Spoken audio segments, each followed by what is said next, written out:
Hello everyone, welcome to our YouTube platform JRF Adda. सबसे पहले तो आप सभी को प्यार भरा नमस्कार, गुड मॉर्निंग एवरीवन। सो क्या हालचाल सबके, कैसे हैं आप सब लोग। उम्मीद करता हूं दोस्तों सब लोग अच्छे होंगे और आपकी स्टडीज़ भी सबकी अच्छी चल रही होंगी। दोस्तों आज का जो हमारा सेशन रहने वाला है उसमें हम करेंगे पीएम मोदीज पंचामृत। पंचामृत को आज हम समझने वाले हैं, जो कि कोप 26 में भारत के द्वारा पूरे विश्व को दिए गए थे। बेसिकली हमने टारगेट डिसाइड किए थे दोस्तों कोप 26 में, कॉन्फ्रेंस ऑफ पार्टीज 26 में हमने पंच अमृत। पंच अमृत का मतलब क्या है, 5 टारगेट हमने डिसाइड किए थे कोप 26 में। जो UNFCCC का जो कोप 26 हुआ था आपका ग्लासगो में जो हुआ था, उसमें हमने ये सारी चीजें हैं वो डिस्कस की हैं, डिसाइड की थी। तो आज हम समझने वाले हैं ऐसे कौन से 5 अमृत हैं जिनको हमने डिसाइड किया है, जो टारगेट्स हमने लिए हैं। ये जो टॉपिक है दोस्तों, ये बहुत ज़्यादा इंपॉर्टेंट टॉपिक है। अगर मैं लास्ट ईयर की बात करूँ तो यहाँ से आपके 2 से 3 क्वेश्चन हैं वो UGC नेट एग्जाम में पूछे गए हैं, या अदर एग्जाम की आप तैयारी कर रहे हैं तो वहाँ से भी इस पोर्शन से आपके क्वेश्चन हैं वो पूछे जाते हैं गाइस। ठीक है, तो चलिए शुरू करते हैं सेशन को। शुरू करने से पहले सबसे पहले तो आप सभी को happy Makar Sankranti to everyone. और आज मकर संक्रांति के अवसर पर आप सभी के लिए एक बहुत बड़ा ऑफर है वो आपके लिए आया है। जितने भी हमारे कोर्सेज हैं गाइस, उन सब पे आपको 10% डिस्काउंट है वो मिलेगा।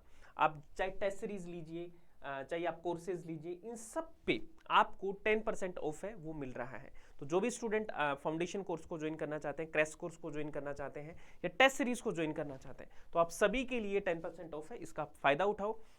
ऐप का लिंक आपको डिस्क्रिप्शन में दिया होगा, वहां से जाके आप अपना सब्सक्रिप्शन है उसको ले सकते हैं। चलिए शुरू करते हैं दोस्तों। सबसे पहले तो बात करते हैं कोप 26 की, जो UN क्लाइमेट समिट है उसकी। जो कोप 26 है दोस्तों, वो कहां पे हुई थी आपकी, ग्लासगो स्कॉटलैंड में हुई थी आपकी। कब से कब हुई थी, 31 अक्टूबर 12 नवंबर 31 अक्टूबर से 12 नवंबर 2000 आपकी कब होती है, 21 में होती है। तो प्लीज इसको आपको याद रखना है, भूलना नहीं है, बहुत ज्यादा इंपॉर्टेंट है आपके एग्जाम के लिए। 31 अक्टूबर से 12 नवंबर तक 2021 में आपकी इस क्लाइमेट समिट हुई थी। इसके जो प्रेसिडेंट थे वो थे आलोक शर्मा, और ऑर्गेनाइज किसके द्वारा किया गया था, यूके और इटली के द्वारा इसको क्या किया गया था, ऑर्गेनाइज किया गया था। तो ये चीज आपको याद रखनी है। इसके अलावा हम बात करें दोस्तों, इंडिया ने क्या क्या यहां पे किया, ये हमारे लिए बहुत ज्यादा इंपॉर्टेंट है। इंडिया ने दोस्तों एक तो यहां पे ई अमृत पोर्टल को लॉन्च किया है, ठीक है, जो कि नीति आयोग के द्वारा डेवलप किया गया है। क्या किया है, ई अमृत पोर्टल को लॉन्च किया है, जो कि नीति आयोग के द्वारा डेवलप किया गया। इसके अलावा दोस्तों इंडिया और यूके ने मिलकर, दोनों देशों ने मिलकर यहाँ पे one sun one world one grid ओसोवोग एक प्रोजेक्ट है, इसको जारी किया है। अब आपसे सिंपली ये पूछ सकता है कि ओसोवोग प्रोजेक्ट क्या है दोस्तों। तो ओसोवोग प्रोजेक्ट क्या है, वन सन वन वर्ल्ड और one grid. One sun one world और वन ग्रिड, ये सौर ऊर्जा के लिए ये प्रोजेक्ट है, ये आपका लॉन्च किया गया है किसके द्वारा, इंडिया और यूके ने मिलकर। तो दो चीज तो आपको ये याद रखनी है। इसके अलावा हमने जो पंच अमृत है ना, पंचामृत है आपका बेसिकली, ठीक है, पंचामृत। पंचामृत क्या है दोस्तों, ये 5 टारगेट हैं जो हमने लिए हैं। अब ये 5 टारगेट कौन कौन से हैं, एक एक टारगेट आपके लिए इंपॉर्टेंट है क्योंकि यहां से आपके सवाल पूछे जाएंगे। पहला है दोस्तों 2030 तक हम क्या करेंगे, India will increase non fossil fuel energy capacity to 500 gigawatt, है ना। ये पहले दोस्तों आपको याद हो तो 175 गीगावाट थी 2022 तक, फिर हमने इसको 450 गीगावाट किया, ठीक है, 2030 तक।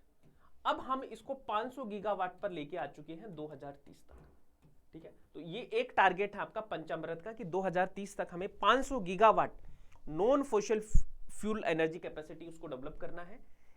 दूसरा टारगेट है दोस्तों 2030 तक 50% जो हमारी एनर्जी नीड्स होंगी वो आपकी रिन्यूएबल एनर्जी सोर्सेज से आएंगी, यानी कि नवीकरणीय ऊर्जा से आएंगी आपकी, ठीक है। नवीकरणीय ऊर्जा मतलब जैसे आपके सोलर एनर्जी है, आपकी विंड एनर्जी है, आपकी जियोथर्मल एनर्जी है, इनसे आपका 50% एनर्जी नीड्स है वो हम पूरी करेंगे। फिर उसके बाद में 2030 तक हमने किया है कि 1 बिलियन टन जो कार्बन एमिशन है उसको हम क्या कर देंगे, कम कर देंगे। 1 बिलियन टन तक हम इसको कम करेंगे। उसके बाद में 2030 तक ओवरऑल कार्बन इंटेंसिटी है उसको हम 45% तक कम कर देंगे। उसके बाद में सबसे ज्यादा इंपॉर्टेंट 2022 का पीवाईक्यू भी है आपका कि 2070 तक नेट जीरो कार्बन एमिशन है उसको हमें क्या करना है, अचीव करना है। 2070 तक नेट जीरो कार्बन एमिशन है उसको हमें अचीव करना है। तो ये 5 टारगेट हैं दोस्तों, जो पंचामृत जिसको हम बोलते हैं, जो कि COP 26 में हमने लिए हैं। ये 5 टारगेट कि भाई हमें ये करना है, ठीक है। India will achieve net zero emission, ये 2070 तक पूरा होगा, तो इसको आपको याद रखना है। क्लियर, इतनी बात समझ में आई? तो यहां से आपके क्वेश्चन आने के पूरे चांसेस है, इसको आपको याद रखना। उम्मीद करता हूं कि दोस्तों आपको ये सेशन पसंद आया होगा। अगर पसंद आया है तो कमेंट करके आपको सबको जरूर बताना है कि आपको ये सेशन कैसा लगा, और आप ये भी बताइएगा कि आपको अदर कौन से टॉपिक्स हैं जो आपको पढ़ने हैं 5 मिनट मस्ट नो सीरीज में, और ये सीरीज आपको कितना हेल्प कर रही है ये भी आप मुझे कमेंट करके जरूर बताएंगे सब लोग, ठीक है जी। इसके अलावा क्रैश कोर्सेज आप ज्वाइन कर सकते हैं। मैंने बता दिया कि 10% ऑफ सारे के सारे कोर्सेज पे मिल रहा है। ये हमारी सपोर्ट टीम के नंबर हैं, इनसे आप बात कर सकते हैं। सो दोस्तों आज के लिए हम इतना ही करेंगे। Thank you so much everyone and once again happy Makar Sankranti to everyone. फिर मिलेंगे दोस्तों नेक्स्ट सेशन में। आज के लिए इतना ही है।